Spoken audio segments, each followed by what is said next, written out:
Dave, if I can just come in here, Richard Dolan in his book talks, in his lecture, talked about this fourth stage of humanity, which is the transhumanization of humankind, which is where we are now on the always connected, always in connection with everyone level. Now that involves our technology at the moment of a World Wide Web, the global web as we know it. But just moving on from that, we're moving into the 5G technology, and we've got Elon Musk putting up, let's say, hundreds of satellites which are going to offer broadband speeds on huge, fantastic amounts of broadband speeds for the whole planet. We're going to be covered in an actual grid of our own technology, and then that will enable everyone to be linked in. Now, what if we take that one step further, and as part of our human development, or so-called human development, we allow ourselves to become connected, not just the internet of things, but the internet of people. Then everyone becomes one massive global consciousness. That's of our own doing. But who's to say that this isn't underpinned by an alien technology, an alien liaison? And we have multiple reports of alien liaisons with governments. I've spoken to people who have told me this, and even Celestine's book, Celestine, the author of the book that Brian and I were just talking about. If you look at her interview on YouTube with Linda Moulton Howe in Earthfires, that recounts of her experience of seeing firsthand the reptilian involvement with our military, and that is back in the late 1970s, when she asked what the reptilian was doing. I believe the quote is something like, "We are working with it." So you know, these are the quotes we heard as well. Brian was mentioning about the reptilian in the hangar in the 1960s. So and we've got this other report from I can't remember what his name was. Someone Robert. It was Robert from Ohio who validated Celestine's story about the underground base and the reptilians underground as well. So we do know that we've had many reports of this liaison, and it wouldn't surprise me. It's what we would do if we were taking over another country. We would implement our own intelligence operatives in the highest levels of government to learn what we can, to work with them, and to manipulate them, either let's say a bloodlessly way of manipulating them into what we want them to do. And if we couldn't do that, we would move to the next phase. It's what we would do and what we would expect and what we can expect. So that is probably true in what both Petra and Dave are saying. I agree with that, but I would qualify that we, I mean, it's not me, it's not a lot of people, that want that, so how much are we taking that we to be our country, our military, I don't agree with that. And, it's not our nature ultimately, yes, maybe it's been our nature for so many thousands of years to act this way, but we're supposed to evolve beyond that, so I'm not including myself in that we, No, I mean, the we is not necessarily us giving our permission. I'm talking about the direction that humanity is going as foreseen by or that it's being driven to go, let's say, not by acceptance by everyone, but the way that it's being driven to go in Richard Dolan's laying out the fourth stage of humanity, which well, that's the difference you get from people like Dolan and Sala. They see it this way, and when you look at the spiritual viewpoints of how our society, our planet is supposed to evolve, it's totally different. Yeah, certainly they're able to connect with more people and sell more books, but it's contrary to the spiritual view, and I'm much more aligned with the spiritual view. Absolutely. I see at the moment when Richard Dolan talks about the fourth stage of humanity, I think this is a fourth stage of humanity that goes into two directions, because we are developing spiritually, at least those of us in this, for example, people in this group, for example, are much more aware of the further parameters of the human mind, and it is all about consciousness. We do have a choice still. We can still make our choices, and we have to reconnect with the spiritual and shamanic practices that we know that help us and that will guide us properly through these changes. We shouldn't just tag ourselves onto the latest technology and think it's going to save us. We have to think for ourselves, and we have to evolve for ourselves. And the next stage of humanity, as well as becoming part of an internet of people, is probably becoming part of a proper global and, let's say, planetary or even a greater consciousness, joining up more spiritually. Yes, but I don't believe we need the internet. The internet is contrary. You know, like if you have a cell phone, we're all connected. I mean, there's control, you know, that can be implemented there. Whereas if we connect spiritually, telepathically, you know, this is something natural. And I would bring in, you know, something that was very relevant that was brought in by former Navy SEAL Bill Brockbrader in 2012. He did this interview with Carrie Cassidy that kind of really blew me away. That in the 90s he was tasked with troubleshooting the problems they had with the timeline. You know, they were using the looking glass, and they were using the yellow cube to view the future timeline, and they saw it all converging. You know, like after 2012, it's supposed to converge, and to him, you know, being intuitive and stuff, he interpreted that convergence as you know, as ascension, basically, that we were going to ascend to another level. So they were doing everything to prevent that. They knew it was there. They knew, and this was timeline one, that this was the most highest probability it was going to happen. You know, so what they've done is since then is to stop that, you know. So, you know, it's not good. You know, we shouldn't rely on any of this technology as far as I'm concerned. You know, we have our own, you know, it's our development. I agree.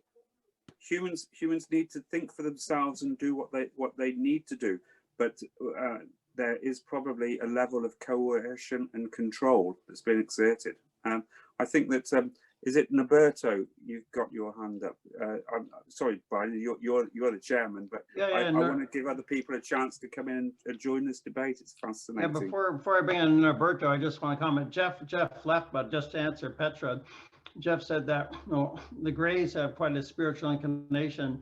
They feel they've given humanity, you know, several centuries to work this out or develop spiritually, and the atomic bomb was like the last straw. So Homo sapiens sapiens needs to be upgraded now, like they were 45,000 years ago, according to Richard Dolan. It's time for an upgrade to a human hybrid upgrade. So Homo sapiens sapiens has had their chance.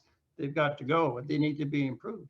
So I guess that's one point. Also, it's not so much about what we choose. 7.8 billion people seem to be atomatized. There is no direction. There's no collectivism. And they're generally amongst ordinary people, it's not much of a spiritual inclination. It's a fringe, right? It's something you do 5 minutes before you go to bed. You do a bit of meditation. There's not much spirit. And the major Abrahamic religions have failed in this as well. That's my view. But I'll bring Norberto on next. Okay, thank you. I just wanted to comment on this whole spiritual thing. Like, I've had this spiritual, I don't know if you want to call it awakening, maybe about, I would say, 25, 30 years ago at least. And subsequently all the visions and strangeness and that sort of thing that came along with it.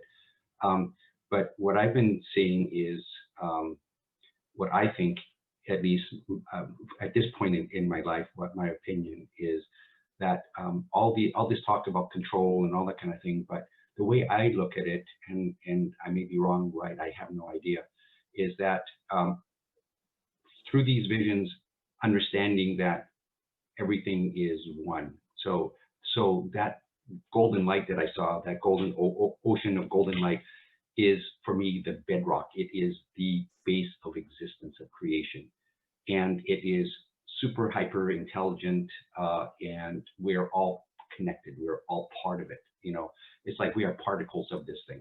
So you know, things that happen that we do and all this kind of thing, we really need to develop our own connection to this in a very, very strong way internally, not externally, not internet, not radio, not TV, not anything else. You know, forget, the way I look at it is the Greys and all the other species, they are part of this, they are part of us. I mean, you know, it's creation, it's the bedrock, right? So it's like when I saw myself everywhere, so why would I want to hurt myself if I want to think of it that way, right? So in communicating, I think, you know, it's sort of like there is a way, I think, but we have to go inside ourselves and change ourselves.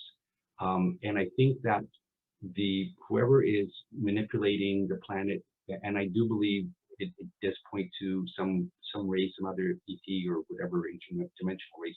I have no idea, but I do not think it is humans, like, you know, like from this planet who are doing this. Like ultimately, I think the top of the pyramid is not from here, but the way they manipulate us is to prevent us from being able to go inside ourselves and make this connection on our own to creation, or whatever you want to call it. So if you fragment people's mind, you basically, you're dividing and conquering. You divide and rule is the name of the game, right? So but if you ignore, I think one of the spiritual tenets I've read about so many different times is control your senses. And I think that is really true. If you know, you keep reading news, you keep hearing news, you keep, you know, getting all these things, but it distracts you. They're distractions, and I think that's what they're really trying to do, prevent this, or whoever it is. I think is trying to distract us from this ultimate goal. Yeah, if you know what I mean. So that's it. That's all I have to say. I just want to comment first, like I'm a Buddhist teacher, and Buddhism is unique amongst all religions in saying that there is no self. So when you talk about this unity, or this, Jeff calls it a unity conscious, I would agree with that. Like nirvana, full and complete enlightenment, is this unraveling of the idea of the self, the belief in self. And Jeff described that in his talks as well. There's some kind of quantum dimensional consciousness that get to sort of beyond time, you know, to that sort of unity conscious of the universe. But I have to ask you guys, how did you put your hand up on the control on the bottom? I don't know how to do that. There's I'm hosting it. I don't know. Where's the control for that? Reactions. It's reactions control with a little. Oh, reactions. Yeah, and then there's a. Oh. I'll lower the hand now. Just do that. So there's something that a raised hand, a lower hand. If you're on an iPad, I think it's the three dots in the top right hand corner where it says more, and then you've got raise hand as an option on there as well. Okay, just suggesting that for Petra and others to use the raise hand features. That way we know who's going to talk when. Okay, Petra, raise your hand. Nice, good lady. So I'll let you go next. Okay, I really appreciate that, Norberto. That's how I see it. You know, I mean, it is going inside. And if you want to look at how, you know, different ETs relate to that, you know, I mean, I think the material that came with Fowler and the Betty, Andreas and Luca material, I mean, there's even where they were sort of androids, but they're gray looking, right? And but they're sort of directed by the Watchers. So anyway, they showed the same thing, you know, like if you, you know, they portrayed this thing where if you are, you know, fighting with someone outside, you know, like an enemy, it just like if you stab them, it's like stabbing your own hand, you know, they want to get us to get this, right? Yeah, exactly. These other grays, they do not do that, you know, they do very similar, but there's a specific difference, you know, there's a big difference. Like, for example, they'll show destiny, you know, like I've heard where somebody was, you know, put in a fighter plane in World War II, and then no matter what he did, you know, he couldn't stop from crashing, you know, so the lesson was there, you have to accept your destiny. So, but that is very different than we have to create our destiny. We're in charge, we're creating our destiny, and yes, we have a destiny, but it's a paradox, you know.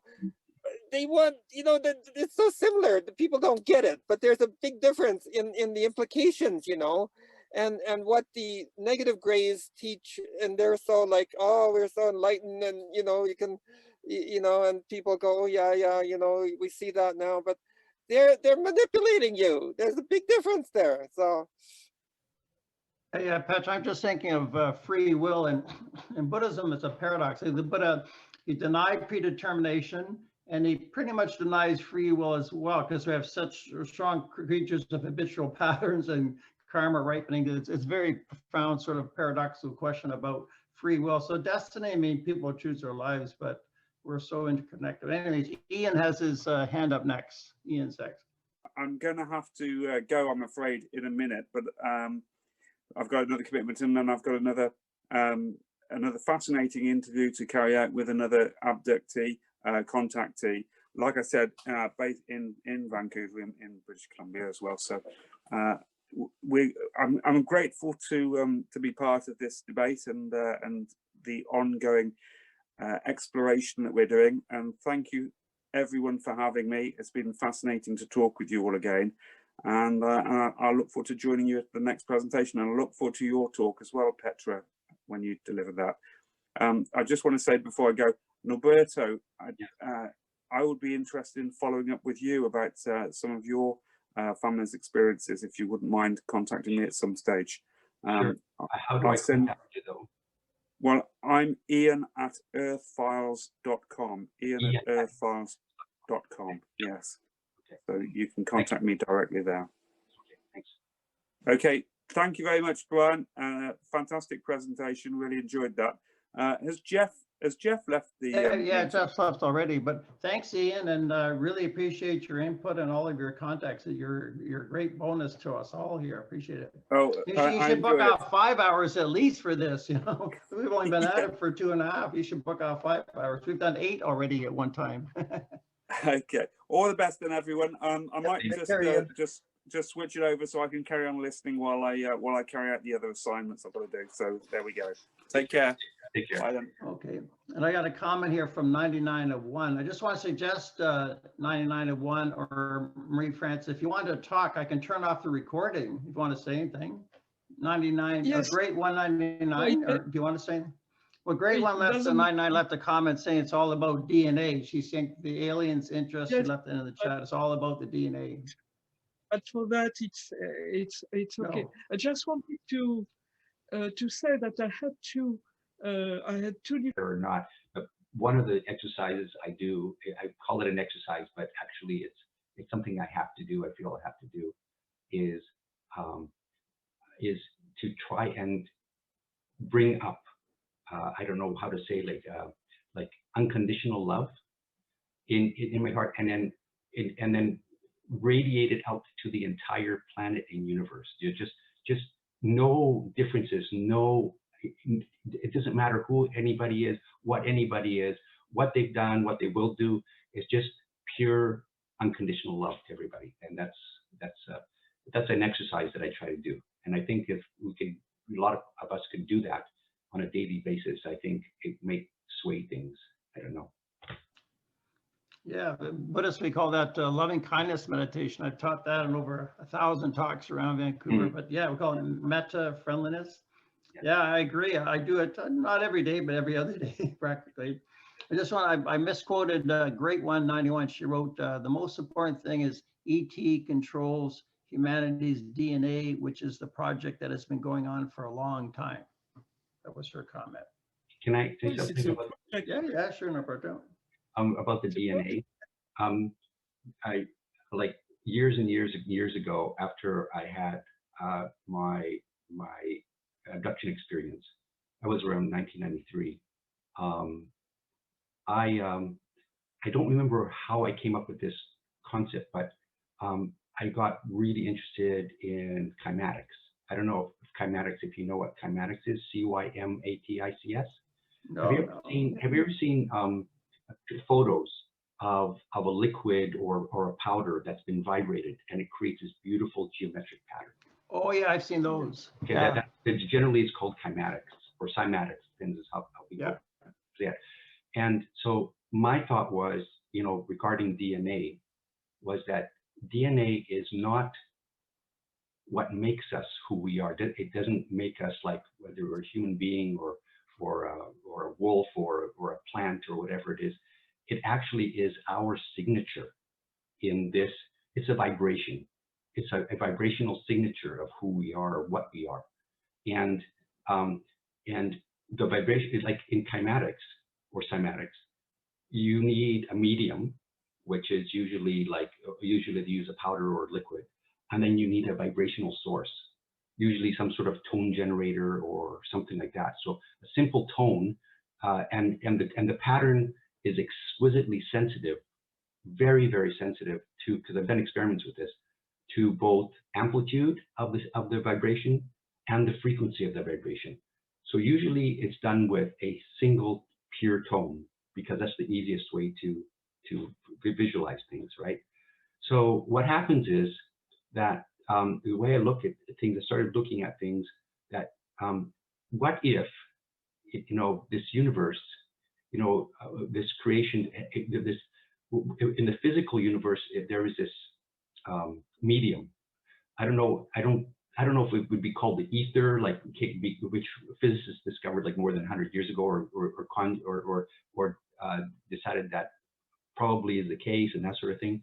But there is something that's a very, very, very fine medium, and the vibration source is consciousness, pure consciousness.